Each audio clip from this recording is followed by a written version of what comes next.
Meu povo, hoje a gente está encerrando a série Nós, para nunca mais a gente se perder. Abrimos aqui no dia do aniversário da igreja, conversando sobre isso. E falamos no primeiro dia da importância de nós desfazermos os nós que nós fizemos para nos proteger. Esses nós que nos impedem de viver relacionamento. E a própria música diz que a gente também possa apertar os nós, para nunca mais a gente se perder. E eu queria trazer uma frase que vai ser a frase de hoje à noite. A comunhão profunda e verdadeira é fruto de oração e de obediência. Você guardasse essa frase no seu coração, porque a gente vai falar só sobre ela. A comunhão profunda e verdadeira, ela é fruto de oração e de obediência. Comunhão profunda e verdadeira. Isso é possível, meu povo? Será que isso é possível? Será que é possível a gente viver uma comunhão profunda e verdadeira? Será isso uma utopia da nossa parte? Será que nós somos capazes de viver uma comunhão profunda e verdadeira? Eu queria trazer um espelho aqui para vocês. Um espelho como um reflexo de um exemplo, de uma testemunha, de algo que foi vivido na história da igreja, que para mim é muito impactante, que é o que a igreja de Atos viveu. Eu sou um apaixonado pela igreja de Atos desde o começo do meu ministério. Eu lembro quando eu comecei o ministério, eu tinha 23 anos, e eu, olhava para essa igreja de Atos e dizia: Deus, a gente quer viver isso, eu quero viver isso. E por vezes algumas pessoas chegaram a me questionar como se isso é fala de pastor novinho, né? De pastor novinho, romântico, né? Que acha que a gente pode viver algo parecido com isso que foi vivido em Atos. Mas eu não consigo desistir disso. Eu não consigo não acreditar nisso. Eu não consigo dizer não, isso daqui não é para nós, a gente não vai viver disso. Parece que o meu coração não desiste dessa utopia, entre aspas. Ele não desiste. E quando eu olho para Atos e sei que em Atos o que foi vivido por pessoas que nem eu e você. Falhas, pecadoras, egoístas, individualistas. Com seus bloqueios, com suas mágoas, com seus traumas, com seus abusos, com tudo isso. Qual é o texto clássico de Atos que mostra essa comunhão sendo vivida fortemente na igreja? Atos 2, a partir do versículo 42, não é? Eu não vou nem ler ele todo, eu queria projetar aí, fazer um exercício de destacar essas palavras grandes. As palavras grandes que foram aqui destacadas. Quais são as palavras grandes? Pode colocar aí. Estão vendo esse texto? Eu queria que vocês olhassem um pouquinho para esse texto. Ensino, comunhão, partir do pão, oração. Diz que eles eram cheios de temor. Tinha maravilhas e sinais. Todos os que criam estavam juntos, unidos. E tinham tudo em comum. Eles distribuíam a cada um conforme a sua necessidade. Que loucura. Que loucura. Que loucura de ser imaginada hoje. Todos os dias eles estavam reunidos no pátio do templo, que no pátio do templo é como se fosse uma praça, como se fosse um lugar de encontro. A gente pode fazer um paralelo disso com a cidade, com o lugar onde a gente transita. Eles estavam reunidos no pátio do templo. Eles partiam o pão em suas casas. Eles partiam o pão em suas casas e juntos participavam de um negócio que crente ama: refeições. Participavam das refeições com alegria, com sinceridade de coração. Eles louvavam a Deus e eles tinham a simpatia de todo o povo. Algo bem diferente do que a gente vive hoje, né? Quando a gente fala do evangélico no Brasil. Eles tinham a simpatia de todo o povo, porque eles só sabiam amar, partir pão, orar, fazer refeição. Todos os dias ia sendo acrescentado aqueles que iam sendo salvos. Que igreja é essa? Que igreja é essa? A gente olha para essas palavras grandes, partir do pão, alegria, sinceridade. É tudo que a nossa alma anseia. É tudo que Deus quer produzir no meio de nós. É tudo que nós temos medo. Mistura essas coisas. É tudo que nós temos medo. Sim, talvez utopia.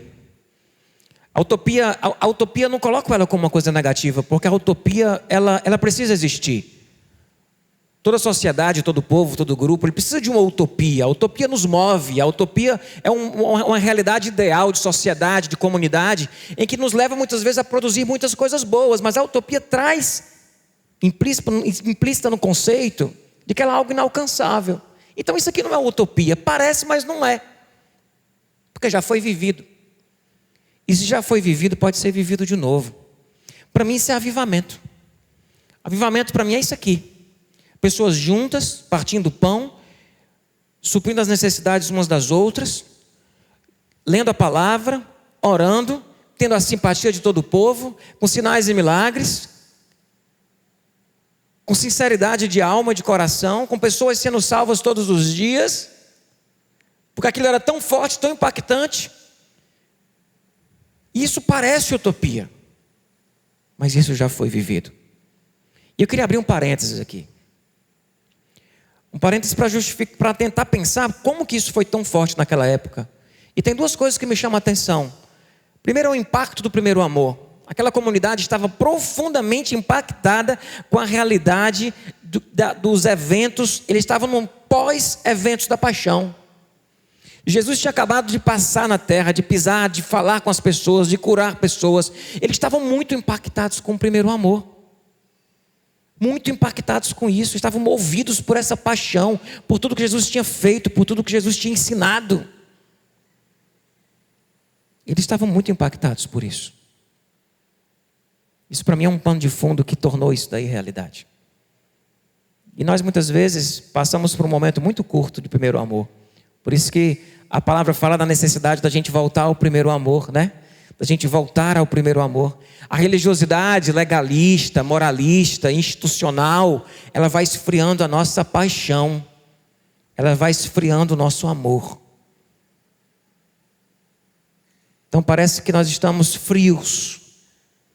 E impressionantemente, parece que quanto mais tempo de igreja a gente vai tendo, a gente vai ficando mais frio. Isso é estranho. Isso é muito estranho. Não é à toa, meu povo, que a igreja perdeu muita força a partir do momento que Constantino oficializou o cristianismo como religião do império e que os templos pagãos foram tomados para serem templos cristãos agora, e as imagens e tudo que tinha lá foi canonizado, foi colocado como imposição, como fé cristã. A institucionalização da fé mata a fé. A igreja no poder adoece a fé. E parece que nós precisamos sim voltar ao primeiro amor, para que isso deixe de ser utopia. Mas tem uma outra coisa aqui. Eles tinham um olhar muito forte para o eterno. Na concepção deles, Jesus estava para voltar a qualquer momento. Eu sei que a gente diz que Jesus pode voltar a qualquer momento, mas a gente diz que ele pode voltar a qualquer momento, como pode ser hoje ou daqui a 1000 anos. Eles achavam que Jesus ia voltar naquela geração. Tanto que depois Paulo e Pedro precisam escrever cartas para acalmar o coração do povo nessa expectativa de que ele voltasse. Ainda as pessoas começaram a morrer e Jesus não voltava. E Paulo precisou corrigir isso, Pedro precisou alinhar isso com a igreja. Então isso era muito forte. Sabe o que me leva a pensar?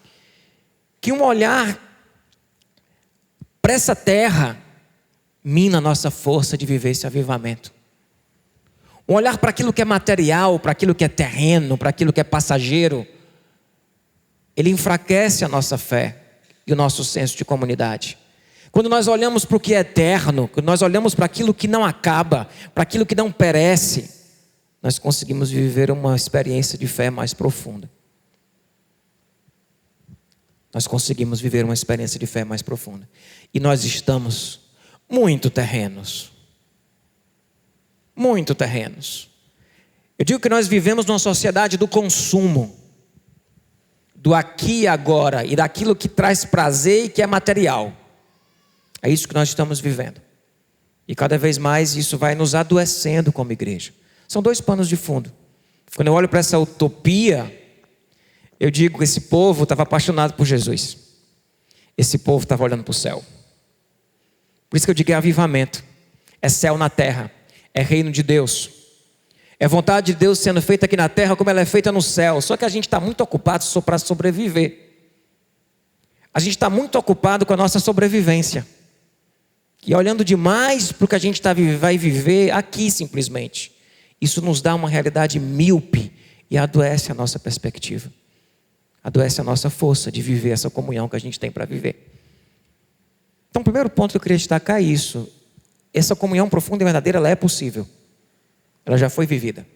Dentro de um contexto que hoje nós temos muito enfraquecido no nosso meio. E que nós precisamos reavivar isso nos nossos corações. Mas, como eu falei, essa comunhão é fruto da oração. É da oração e da obediência. Lembra da frase? Da oração e da obediência. Ela é fruto da oração. Tem coisa que a gente às vezes assim, sabe, quer produzir na força do nosso braço. Não dá. Não dá. Meu povo, a gente como líder de uma comunidade como essa daqui, ou como qualquer outra, se você é pastor, está assistindo a gente, você já teve essa experiência, nós vivemos muitas frustrações. A gente vive muitas alegrias, mas a gente vive muitas frustrações. As frustrações de ver algumas coisas não acontecendo, de ver algumas pessoas não entendendo, de ver algumas realidades se desfazendo. A gente vive muitas frustrações. A Candeias viveu uma revolução em 2009, 2010, 2011, que eu chamo de revolução da graça. Onde nós minamos a força da religiosidade, do legalismo. Onde nós entendemos a graça na sua profundidade. Isso desarmou algumas bombas demoníacas no nosso seio como comunidade. Nós vivemos esse avivamento. Nós vivemos essa revolução no entendimento da graça. Doeu, arrancou pedaço, mas nós vivemos isso. Logo depois nós vivemos um avivamento e uma revolução no social. Quando a gente percebeu que não dava para a gente estar aqui sem tocar as dores do lugar onde a gente está. Foi quando a Candeias passou em 2014, 2013, 2014, a abraçar uma realidade de vulnerabilidade social ao nosso redor. Vivemos esse avivamento. Vivemos essa revolução. Mas tem uma revolução, tem um avivamento que eu ainda não vi. E de que eu sonho um dia ver. Tem um avivamento que eu ainda não vi nesta comunidade. É um avivamento profundo nos relacionamentos. Faz anos e anos que no aniversário da igreja, eu vou olhar o histórico das minhas pregações, eu estou voltando sempre para esse ponto, sempre para esse ponto, sempre para esse ponto, sempre para esse ponto. É como se fosse algo ainda não vivido, não realizado. E sabe o que eu tenho concluído? De que não é só eu que tenho essa frustração. E que isso é algo produzido espiritualmente, sobrenatural. É sobrenatural, meu povo, é milagre. Se não for milagre, não faz não. Não vive não. Nosso mestre, chamado Jesus de Nazaré, o Cristo, ele fez uma oração por nós.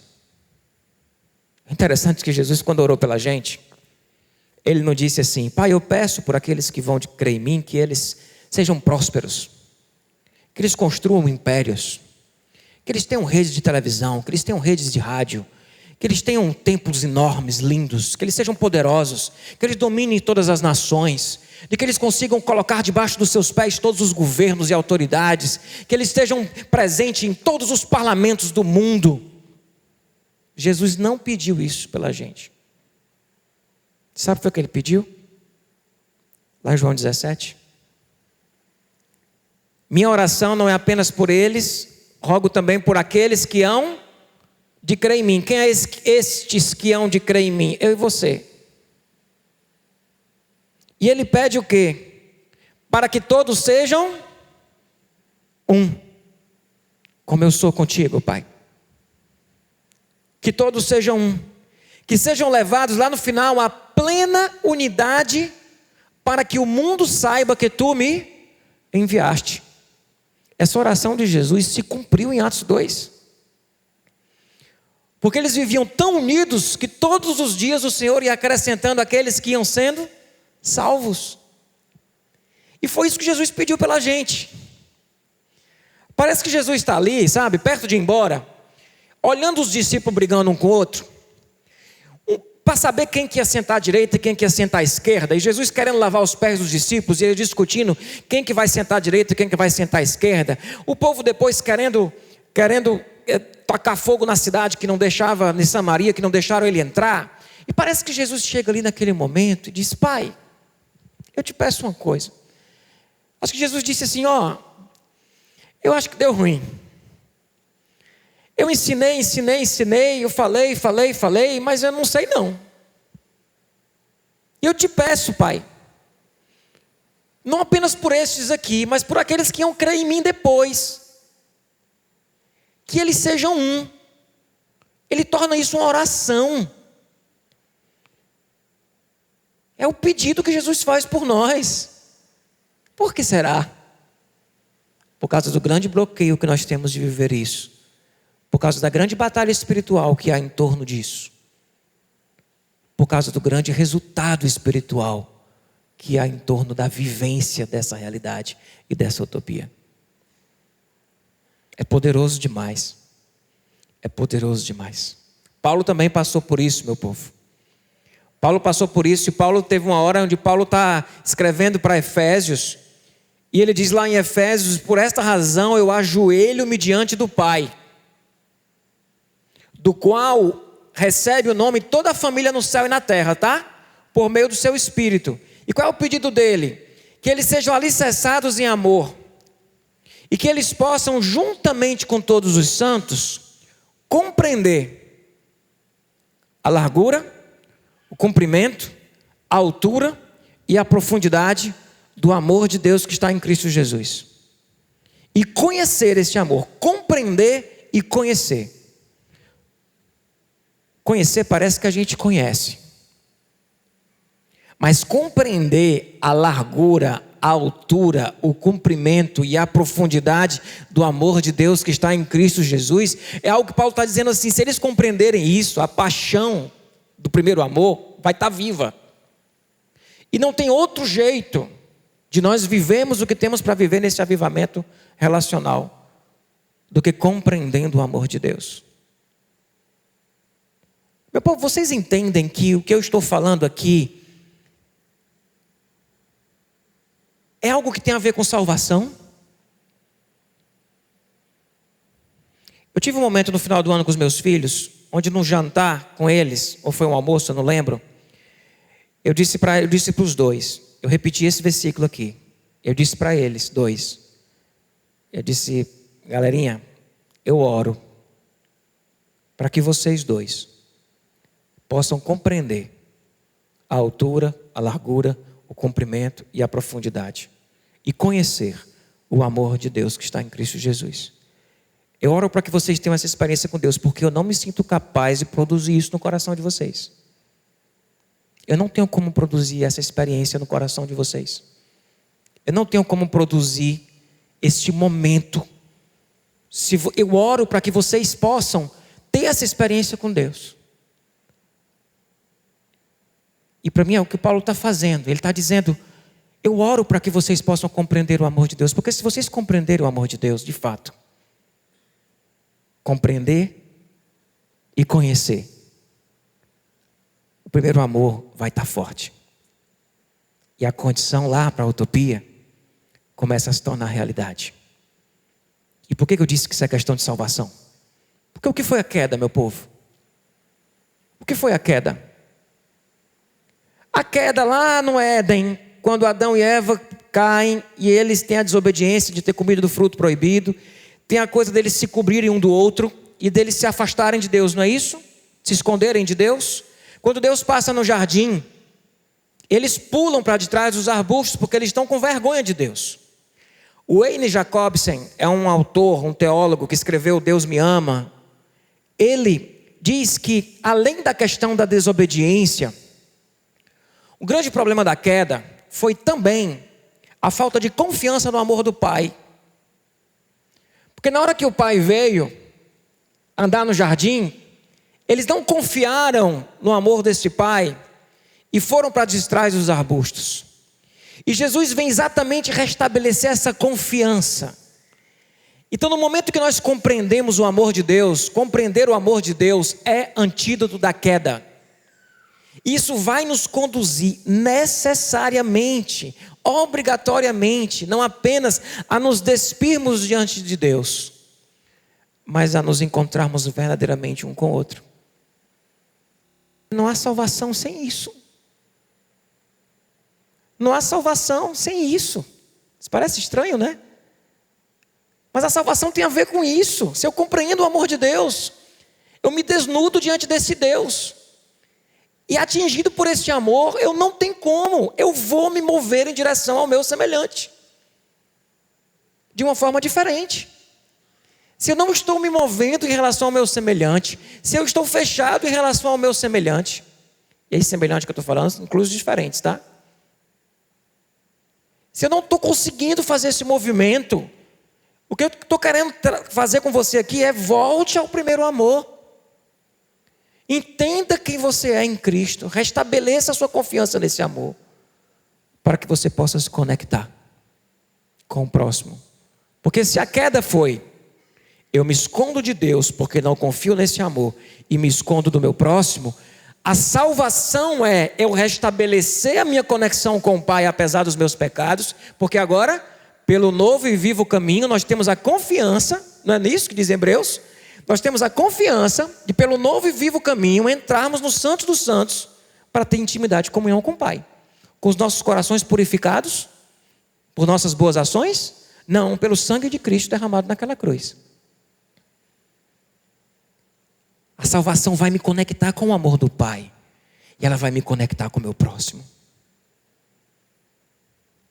Então é uma questão de oração. E aí eu faço que nem Paulo. Pai, eu me ponho de joelho diante de Ti. E te peço pelas candeias. Para que elas possam compreender. E que nós possamos compreender todos juntos. A altura, a largura, o comprimento e a profundidade do amor de Deus que está em Cristo Jesus. E conhecer esse amor. Paulo ora porque ele diz assim, não adianta só explicar. Não adianta só falar. Se o Espírito não mover isso dentro dos nossos corações, nós continuaremos cegos, abraçando uma salvação parcial, que não envolve o meu encontro com o outro. Uma salvação individual. Alguns teólogos defendem que não há salvação fora do coletivo. Deus atua no coletivo e nos salva no coletivo. E com implicações neste coletivo. A nossa salvação tem a ver com isso. Amém, meu povo? Por último, ela também é fruto de obediência. A falta de confiança no amor não foi lá na queda, não foi? E o que foi mais que aconteceu lá? Desobediência.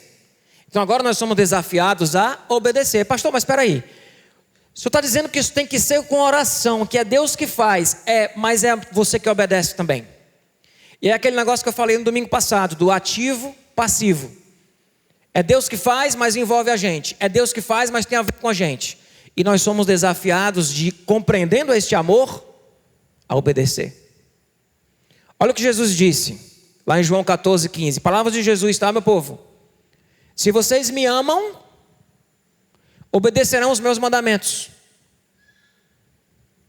Quem tem os meus mandamentos e lhes obedece, esse é o que me ama. Os legalistas amam pegar esse texto aqui para estabelecer quais são as regras dos mandamentos que você tem que cumprir para poder você dizer que você ama Jesus. Está claro de que a obediência, ela não é uma questão que a gente pode dizer assim, relativa. Jesus é muito categórico: se vocês me amam, obedecerão os meus mandamentos. Quem tem os meus mandamentos e lhes obedece, esse é o que me ama. Só que ele não nos deixa perdidos a respeito desse mandamento. E qual é o mandamento? João 13, 34 e 35. Um novo mandamento lhes dou: amem-se uns aos outros, como eu os amei. Vocês devem amar-se uns aos outros. Com isso todos saberão que vocês são meus discípulos, se vocês amarem uns aos outros. Não é as regras lá do Levítico, não. Tudo isso foi superado no amor. Foi aprofundado ou superado no amor. Toda a lei foi aprofundada ou superada no amor. O sábado foi superado no amor. Tinha lá em Levítico que se uma mulher fosse pega em adultério, ela deveria ser apedrejada. Mas o amor vem e supera isso. E traz uma outra verdade, traz uma outra lei. Tem lá dizendo um bocado de coisa que foi superada no amor de Cristo. Graças a Deus por isso. Porque Ele veio revelar de fato a verdadeira face do nosso Pai e do nosso Deus. Mas o mandamento é este. Segundo João 1,6 diz: e este é o amor, que andemos em obediência aos seus mandamentos. Como você já tem ouvido desde o princípio, o mandamento é este. Um ponto em cima e um outro embaixo. Que vocês andem em amor. Se a queda tem a ver com desobediência, a salvação tem a ver com obediência ao mandamento que Jesus nos trouxe. Eu não estou falando de salvação por obra aqui não, tá? Quando eu falo de obediência, é uma obediência que vem da mudança do coração, da entrega do coração. Ou vocês acham que reconhecer Jesus como Senhor não envolve obedecê-lo? Se a salvação é crer que Deus ressuscitou dentre os mortos e confessar com a boca que Ele é Senhor, isso tem a ver com obediência. Tem a ver com o coração que está dizendo: estou aqui, Tu és o meu Senhor, eu vou te obedecer. E Jesus não é um cara legalista, não. Ele diz: o meu jugo é suave, o meu fardo é leve. E Ele diz: meu mandamento é este, que vocês andem em amor. E é só por isso que Ele ora por nós. Este é o grande mandamento. Quando Jesus resume toda a lei e os profetas em amar a Deus sobre todas as coisas e o próximo como a ti mesmo. Então sabe de uma coisa, pessoal?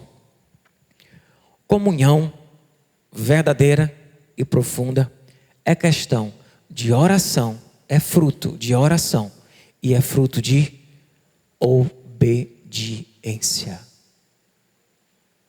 De pessoas que se dizem servas de um Senhor chamado Jesus. E Jesus disse: se vocês me amam, vocês obedecerão aos meus mandamentos. E o meu mandamento é este: que vocês andem em amor, que vocês amem uns aos outros, como eu vos amei. Jesus é Senhor da tua vida.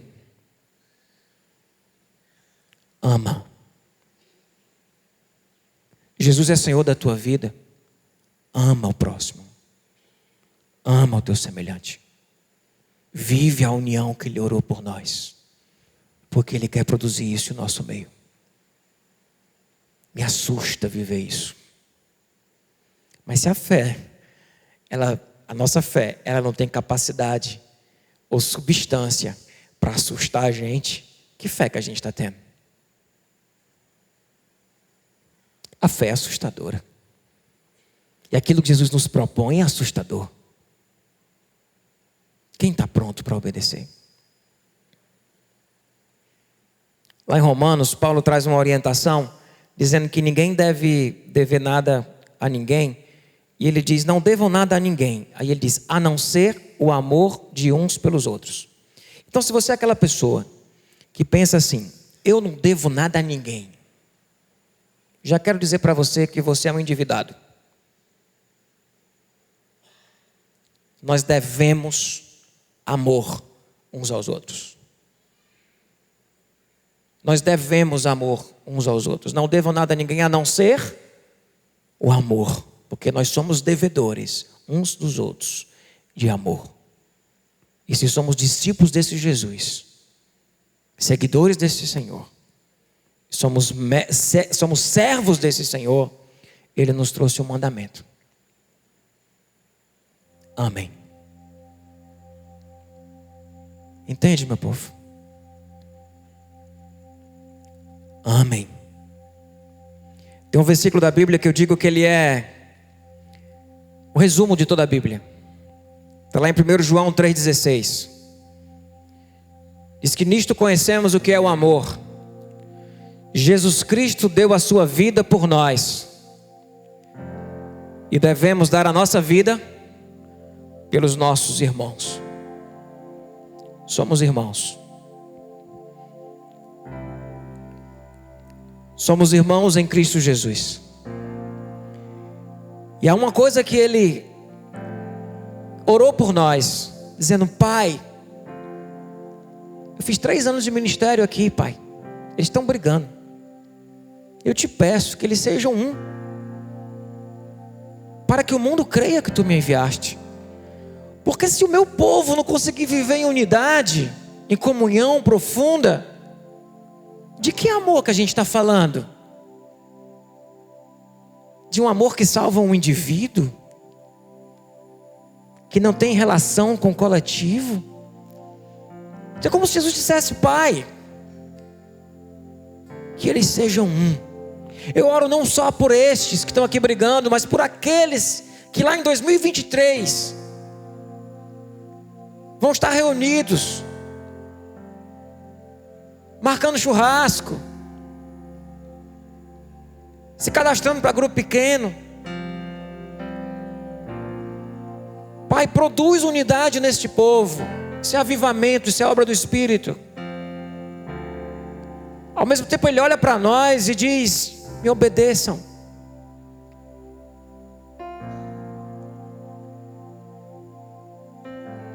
Aqueles que obedecem aos meus mandamentos, estes são os que me amam.